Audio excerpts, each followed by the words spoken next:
শুক্রবার মানেই হচ্ছে ভালো ভালো রান্না করে খাওয়া দাওয়া আর ফ্যামিলি নিয়ে ঘোরাঘুরি। যাই হোক, হ্যালো এভরিওয়ান, আসসালামু আলাইকুম। আরও একটি নতুন ব্লগে আপনাদেরকে স্বাগতম জানাচ্ছি। এটি শুক্রবারের একটি ব্লগ, অনেক দেরিতে আপলোড করলাম। যাই হোক, কেমন ছিল শুক্রবার দিনটা আপনাদের সাথে আজকে শেয়ার করব। আসলে যেহেতু পহেলা বৈশাখ ছিল মঙ্গলবার, আর আদিবার আব্বু ছোট ছিল না, তাই ভাবলাম যে আজকে যেহেতু শুক্রবার সবাই মিলে একটু ঘোরাঘুরি করি। ওইদিকে রেডি হয়ে একদম ঘরের অবস্থা খুব করুণ ছিল, মানে কোথাও যাওয়ার সময় এটা ওইটা ওইখানে রেখে যে মানে আমরা চলে যাই, পরে এসে এগুলোকে গোছকাজ করতে হয়, সেটাই বলতেছিলাম। যাই হোক, আমি একদম রেডি টেডি হয়ে একদম পহেলা বৈশাখের ড্রেস পরে নিয়েছি আমরা সবাই।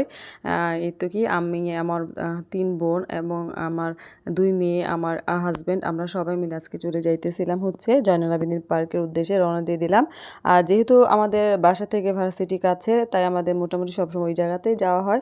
আর জয়নুল আবেদীন পার্কেও যাওয়া হয় আমার বাসা থেকে একটু দূরে, তারপরেও চেষ্টা করি যে এখানে যেয়ে ঘোরাঘুরি করতে। আসলে ময়মনসিংহ শহরের মানুষের মনে হয় প্রাণের কেন্দ্রই হচ্ছে এই আমাদের জয়নুল আবেদীন পার্ক। যাই হোক, সব কিছু মিলে এখানে একটা মেলার ভাইবটা ছিল। যাই এখানে গিয়ে দেখলাম যে এই যে সুন্দর সুন্দর কুকারিসের জিনিস বিক্রি করতেছে আমার বোন, আর আমি নিজে দেখতেছিলাম যে কোনটা নেওয়া যায়, কিন্তু তেমন একটা ভালো লাগেনি, কারণ দামটা এখানে বেশ নিয়েছে, এগুলোতে একটু ডিফেক্ট থাকে। তারপরেও যাই হোক, ওইদিকে আদিবা তো একটু এই যে মন খারাপ করে নিয়েছে যে বোনকে এত কিছু কিনে দিয়েছো, আমারটা কোথায়। সে বলতেছিল, তার বাবা বলতেছিল, সে তো দেখো না যে দুষ্টামি করে কোনো অবস্থাতে থাকতে যায় না। তারপরে আদিবাকেও কিনে দিয়েছি। সব কিছু মিলে মাশাআল্লাহ আলহামদুলিল্লাহ ঘোরাঘুরিটা আমাদের বেশ ভালোই ছিল, কিন্তু এত পরিমাণে গরম ছিল, মানুষের ভিড় ছিল, আর খুবই গরম ছিল। আসলে পহেলা বৈশাখের পরে শুক্রবার যেহেতু ছিল, একটা মোটামুটি পার্কে অনেক রকমেরই ভিড় ছিল। আমার বোন ওইদিকে যে বাবলস পোড়াইতেছিল আর আনায়ের জন্য কেনা হয়েছিল, এটা দেখে তো সে মহা খুশি। আর আনায়া এত পরিমাণে দুষ্টামি করে যে আপনাদেরকে কি বলবো, আমার আদিবাকে নিয়ে আমি কখনো এইসব ফেস করিনি, কিন্তু আনায়া খুবই দুষ্টামি করে, কিছু না দিলে সে একদম দেখা গেছে যে একদম শুয়ে পড়েছে ওই দিন, এমন করেছে যা মানে কি বলবো, বাচ্চা মানুষ।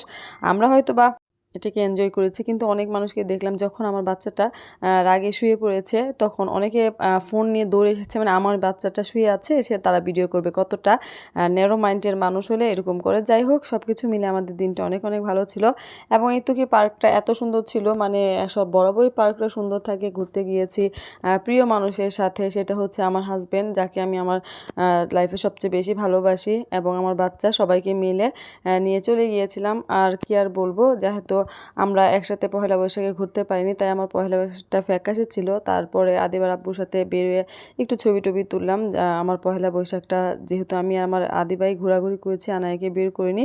তার বাবা সারা, আমি আসলে আনাইকে একদমই রাখতে পারি না, তার বাবা থাকলে আমি আনাইকে বের করার একটু সাহস করি। যাই হোক, এখানে আমার দুষ্টু বুড়ি কিন্তু ভীষণ খুশি ছিল, মানে সে কিন্তু, তাকে দেখে বোঝা যাইতেছে সে কিন্তু বিরাট খুশি ছিল, এবং যা দেখতেছিল সে তাই বায়না করতেছিল, তার বাবা তার বায়নাগুলোকে পূরণও করতেছিল।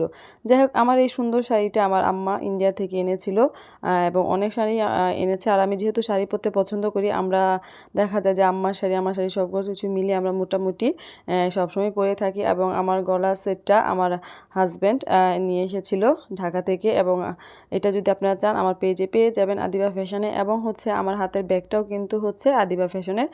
যাই হোক, আমি যেহেতু বিজনেস করি, তার ফাঁকে একটু আপনাদের সাথে শেয়ার করেও নিলাম। সব কিছু মিলে পার্কের উপরে ঘোরাঘুরি শেষ করে আমরা চলে যাইতেছিলাম হচ্ছে নদীর কাছাকাছি ছবি তুলবো বলে।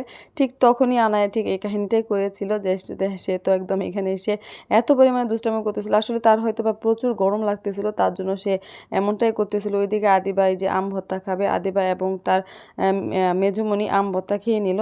আমরা এখানে দাঁড়িয়েছিলাম, আর পার্কে এখানে আদিবার আব্বু তো ওই যে আনায়কে রাখতে রাখতে একদম টায়ার্ড হয়ে গিয়েছিল। তারপরে বললাম যে ঠিক আছে, চলো আমরা একটু তাড়াতাড়ি চলে যাই, আর কোথাও যাবো না, যেহেতু আনায় অনেক ডিস্টার্ব করতেছে। সব কিছু মিলে আমাদের পয়লা বৈশাখের ঘোরাঘুরিটা ভালোই ছিল। বাচ্চা ছিল, আমরা ছিলাম। আসলে বাচ্চা তো এমনই করবে, যে একটু তালে তালে দুইজনে একটু হাঁটতেছিলাম। আর ওইদিকে এই যে তাকে শান্ত করার জন্য একটা আইসক্রিম কিনে দেওয়া হলো। দেখুন সে কেমন দুষ্টামি করতেছিল, মজা করতেছিল। আসলে এইটাই আমার মেয়ের জন্য, আমার জন্য এবং আমার ফ্যামিলির জন্য দোয়া করবেন। আমরা এখানে মানে দেখা যায় যে পার্কে আসলে আমরা রাকিব মামার ফুচকাটাই খেয়ে থাকি। তার ফুচকাটা আমার আনায়ের আবার আদিবার ভালো লাগে। সব কিছু মিলে এই যে ফুচকা অর্ডার দিয়ে দিলাম, এবং আমাদের ফুচকাটা চলে এসেছিল।